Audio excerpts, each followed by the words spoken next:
President Bola Tinubu has issued marching orders to security agencies to rescue the remaining female students of the Federal University Gusau, Zamfara State, who were recently abducted by terrorists.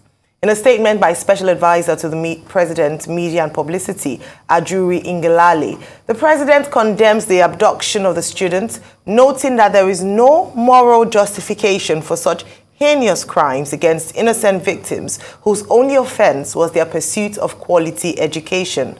While commiserating with all families directly impacted by this sad incident, President Tinubu affirms that his administration has a solemn duty to protect every Nigerian citizen and, in line with this commitment, assures the families of the abducted students that no effort will be spared in ensuring their safe return.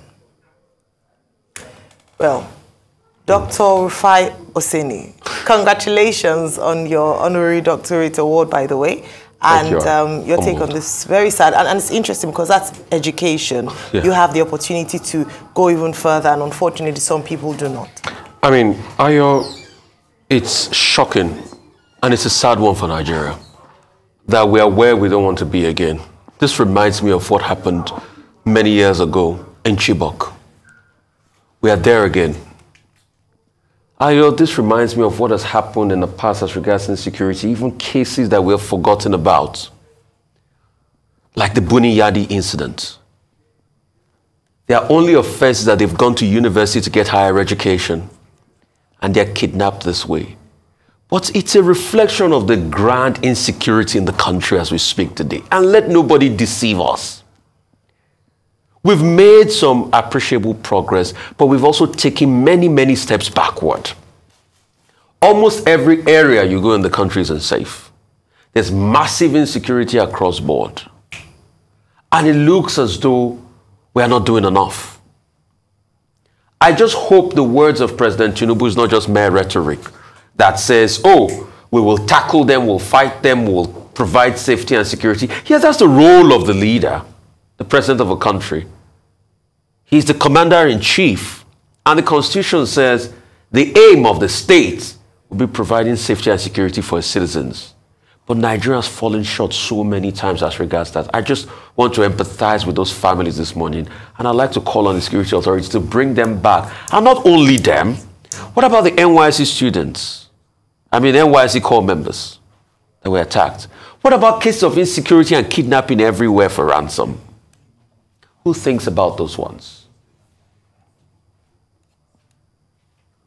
What do we have in place to be able to tackle situations like this? Now we don't know that our schools are not safe. They're flashpoint for insecurity. Many years ago, they instituted a safe school program that was to guide secondary schools. But now maybe we should start thinking of universities. Because it's obvious we've not learned anything. You remember what happened in the university in Kaduna? We didn't learn anything. And we keep going round and round in circles. Here, now we're here again. We'll see how this case plays out, but we'll call on our security forces to do more. They've been doing some admirable work thus far. We commend them for what they have done, but they need to do more, once and for all. And we need to stop this in our country. Absolutely. Now the Arewa Consultative Forum has called this a threat to girl-child education in northern Nigeria. And you cannot but agree with them in terms of their disposition and their thoughts around this. Girls and a threat and an attack on girl education has been going on in northern Nigeria since and even perhaps before the kidnapping of the Chibok girls, whom, by the way, have not all been rescued. And we see this pattern play out again and again, especially in these parts. Rufai, you talked about the Safe School Initiative. 144 billion naira was budgeted earlier this year, and they said they were going to target 18 states in the country which were hotspot areas and which were prone to these kinds of kidnapping. This Safe School Initiative was geared towards secondary schools. In this particular incident, it was said that the Federal University in Gusau did not have a fence around this, even though the attack happened off campus, in accommodation off campus. But the reports say that the kidnappers actually went into the university, and there wasn't a lot of challenge in gaining entry into the university because it didn't have fences. What we then see happen is that rather than us have intelligence to prevent such incidents from happening, we are in many instances reactionary. So we'll begin to now say, oh, perhaps we need to build a fence in all universities in Nigeria. Perhaps, oh, we need to, they've said, show up security so that we don't have a repeat of this incident. Zamfara is a hotspot. Borno is a hotspot. We identify these places. What we now hear is that fathers and mothers are telling their girls not to go to school. They're telling their children not to go to school. And so it seems as if the terrorists, the kidnappers, the villains are winning this war against education in northern Nigeria. Don't forget, we keep on talking about the fact that Nigeria currently has the largest number of out-of-school children, and the north makes up a large number of this. This exacerbates the issues. It would show up the numbers. And so it's quite important to hear the president say that we're going to take urgent action and has ordered that these girls are rescued. We need them rescued, and beyond the rescuing of these girls, we need an assurance to parents and to students that when they go to school, they will be protected, they will have access to education, and they will not be deprived, in this regard. Very, very important. If not, we're going to see things get worse. The schools will be empty in northern Nigeria, and if they win the war in northern Nigeria, they're going to spread to other parts of Nigeria as well if we're not careful. So we need to nip this in the bud. And so I'm going to say again that excellent point, but beyond just orders, we have to have a permanent solution to this incessant attacks in the north, especially against our schools, against our girls, and against girls in education. Dr. Bati? Yes, good morning. Good morning. Good Sorry, it's so difficult sometimes to move around Lagos, most unpredictable. But look, this is very disheartening. 24 students of the Federal University Gusau, were abducted, and only 6 have been rescued so far through the combined efforts of the state government and the federal government. But what is curious here is that this is not new. We've been dealing with this, for more than a decade now. And particularly in cases of abduction, particularly in the northeastern part of the country, girls are always the ones that are targeted. So what is this special interest in girls who are, taken away by the kidnappers, by the terrorists, and are put in the family way and are subjected to all kinds of humiliation? And even when these girls escape, they come back with harrowing stories of, humiliation, forced into marriages, child marriage, in this particular case. That's one particular, area of concern, which has to do with the rights of the girl child within the Nigerian community. We've been talking about rights of the girl child forever, but this is the most extreme, form of violation of the rights of the girl child. Now, the second part of it is the increasing boldness of these terrorists, who attack schools. In this particular case, we were told that the bandits, in fact, divided themselves into 2 groups. One group made away with the girls who had been abducted. Another group faced the state agents, security agents that had come to rescue the girls. Look at that level of impunity. Look at that level of, boldness, which in itself underlines the sheer ineffectuality of the Nigerian state to deal with this perennial problem. The third issue, of course, has to be what you refer to, the Safe Schools Initiative. That Safe School Initiative, was initiated years back, I think as far back as 2013, 2014. And at that time, you had Gordon Brown, who had just left as Prime Minister of Great Britain. Shortly after that, he went into this idea of Safe Schools Initiative, in collaboration with then Minister of Finance and Coordinating Minister of the Economy, Ngozi Okonjo-Iweala. And I recall that the chairman of Arise Television, Luka Obagbena, was also part of that process. And as far back as that time, we've been talking about this Safe Schools Initiative. Now, about 10 years later, we're still at the same point. And we have had many episodes of schools that are not protected. Even the schools that seem to be protected, these bandits have the, temerity to invade those schools and attack girls' hostels and abduct the girls. Now, the consequence of it, of course, is that many parents don't want to send their children to school. Many children have said they don't want to go to school because their future is uncertain. In a country where education is, the best thing that you can invest on. Somebody was telling us yesterday on another program that, look, the best ROI that you can get is by investing in education because of the linkage between education and human capital development.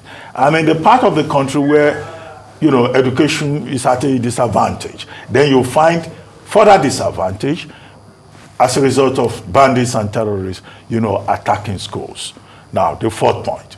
Is there a linkage between this, as Governor Lawal of Zamfara State has tried to establish, between illegal mining activities, reign of criminality in Zamfara State? Because he, in saying that illegal miners in Zamfara State should be shot on sight, was making the point that there's a linkage between these illegal miners and insecurity in the state. Okay, these are the dimensions of the matter that the federal government of Nigeria has a responsibility to look at, particularly as President Tinubu had given a marching order. One of the first things he did when he assumed office to the security chiefs to ensure that they brought banditry, kidnapping, insurgency to an end. Now, this shows that the security chiefs still have a lot to do, that the problem persists, and that perhaps, they have to rethink strategy. But more importantly, President Tinubu has a duty to ensure that every school is made safe for every Nigerian student. Previous administrations may not have done much in that area. The most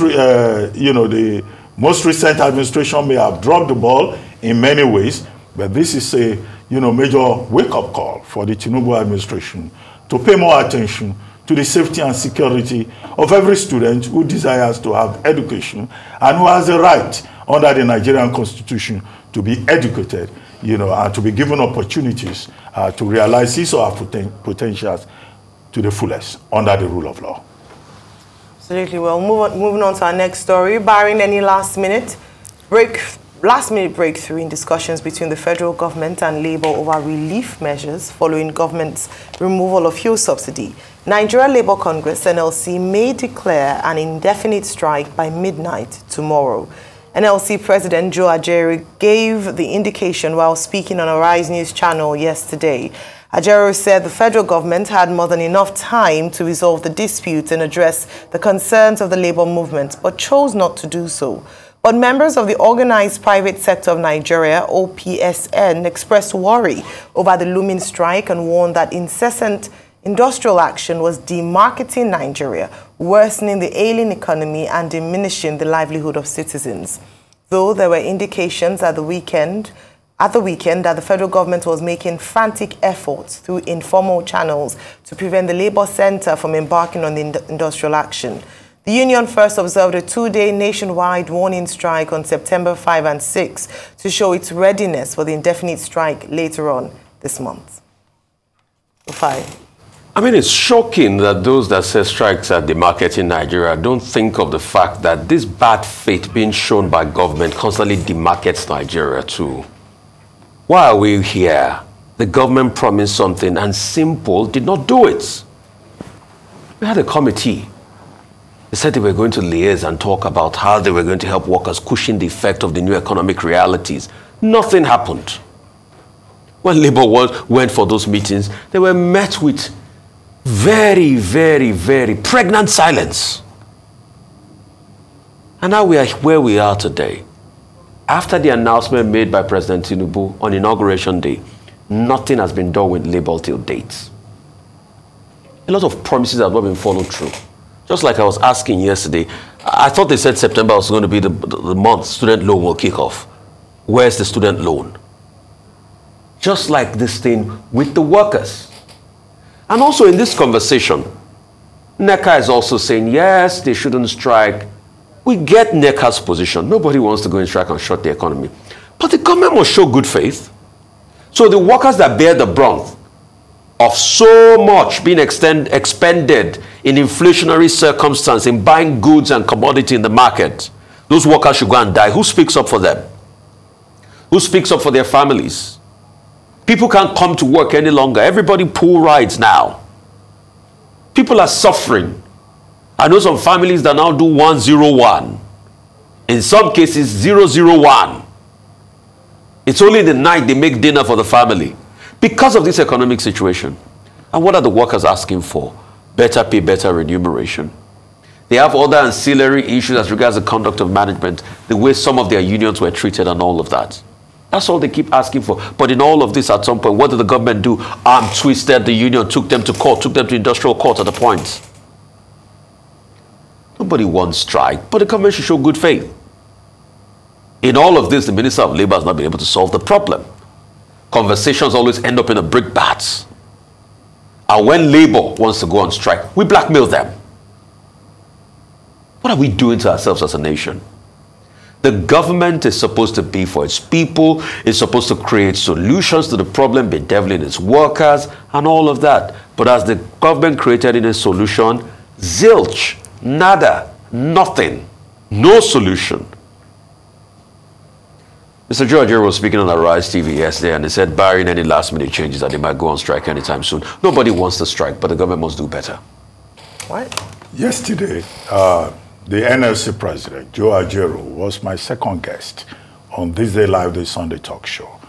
And he made it categorically clear, and some of the things reported in the papers were the things he said yesterday. And he said, look, NLC will meet on Tuesday afternoon and take a decision.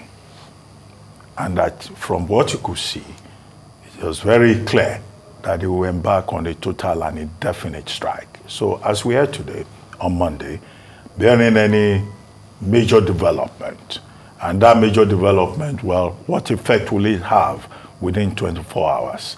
It looks like we face a situation whereby organized labor will go out on a total and indefinite strike. And why would that happen? If it happens, it will simply be that government, because government has refused to listen to labor. When the fuel subsidy was removed and the president said fuel subsidy is gone, now labor had protested and they met with government about 2 or 3 occasions with specific demands. What were those demands? That government should return to the status quo ante, because, you know, saying fuel subsidy is gone will amount to punishing the Nigerian people. They also had some other demands about CNG, payment of arrears, increase in minimum wage, provision of palliatives, and all of that. You know, a cocktail of things. And government then said, okay, committees will be set up, a presidential steering committee, subcommittees, and that labor should focus on wage increase and palliatives. Now, according to Joe Ajero yesterday, government left the negotiating table. Even the promises that government made, there's no clarity with regard to those issues. Yes, palliatives are being distributed, but has anybody seen any effective distribution of palliatives? Organized labor before now said they were giving one bag of rice to 12 persons to go and share. And is that the way to solve the problem? Labor is also asking about refineries. Well, there isn't any clear hope that those refineries will be back soon. There are even stories that even the Dangote refinery may not be producing petrol, may just concentrate on diesel and kerosene and other products. So where does that leave the common man? I asked him the question that, is he optimistic that a strike this time around will be successful, will be total? Because the last time when they went out on a warning strike, September 5 and 6, it looked like a partial, success that they recorded. He said, well, that was a warning strike, and that even if they recorded 80% success, that should not be considered partial. I asked him a question about division within labor. He said there was no such thing as division, that the TUC and the NLC are on the same page on the basic issues. It could well be that the approach is different, but on the issue of addressing the plight of the poor, long-suffering people of Nigeria, that they are both on the same page. I drew his attention to the fact that the organized private sector under the auspices of, the organized private sector, MAN, NECA, NASIMA, NASI, even the small, NASME, the Small and Medium Scale Enterprises Association, that they are saying that further hardship will be imposed as a result of the proposed strike. And his response, his simple response was that, okay, NECA is their social partner, but what is NECA saying? If your workers are paid their low wages and they are suffering, so is there no hardship in the country already? Manufacturers Association, his response was that, okay, how much manufacturing is in fact taking place? So these are all the issues, that were specifically raised. But we understand that government continues to talk to labor through backroom channels, and that today the federal government, through the Ministry of Labor and Employment, has also called for a meeting. And Simon Lalong, the minister in charge of that ministry, has persistently, consistently been preaching to labor. But we seem to have reached a point in this matter whereby, preachments may no longer work. And if that happens, as we've said repeatedly, the cost to the economy will be very high, because people, whose wages cannot take them home, and a lot of hardship in the marketplace. We are at a stage now where food inflation has hit the sky, not the roof. It has gone beyond the roof. It's gone to the skies. Again, another issue that President Tinubu has to address. Incidentally, all of these issues were in the Restored Hope Manifesto, about security of schools, about education being made affordable, safe, and secure. After all, that was why they came up with students' loan. All of those promises. And also about making Nigeria a place of hope for everybody. Now the Nigerian workers are saying this is a place of despair, as we have seen in just a few days after 100 days in office of the administration. So as President Tinubu returns, and as he has returned from the trip to the United Nations General Assembly, and he had promised there that he will do whatever it takes, even if some people are not happy about it, to make sure that he moves Nigeria forward. Well, the best way to move Nigeria forward is to move the people forward, give them hope, make them happy, and make this environment a place where all of us can be happy and secure. Well, at midnight tomorrow, Labour would, if nothing happens in terms of, from the government side, embark on an indefinite strike, which has threatened to shut down the economy. Now, the unfortunate thing in all of this is that the people whom Labour is fighting for, unfortunately, would most likely bear the brunt, whether Labour goes on strike or whether Labour doesn't go, organized Labour doesn't go on strike. So it's almost as if the Nigerian people are caught between the devil and the deep blue sea. Organized Labour is going on strike, as has been established, based on certain demands that haven't been met by the federal government. And these demands are in the best interest of the people they represent, the masses, especially following the removal of fuel subsidy. On the other side, the federal government has not fulfilled a number of promises made, including the fact that they said within 2 weeks, organized labor should give them that time, space to do something, to respond to some of their critical demands. Chief of which, of course, is a review of the minimum wage of federal workers. Yes, there have been a bit of movements here and there, but not enough to satisfy organized labor's demands.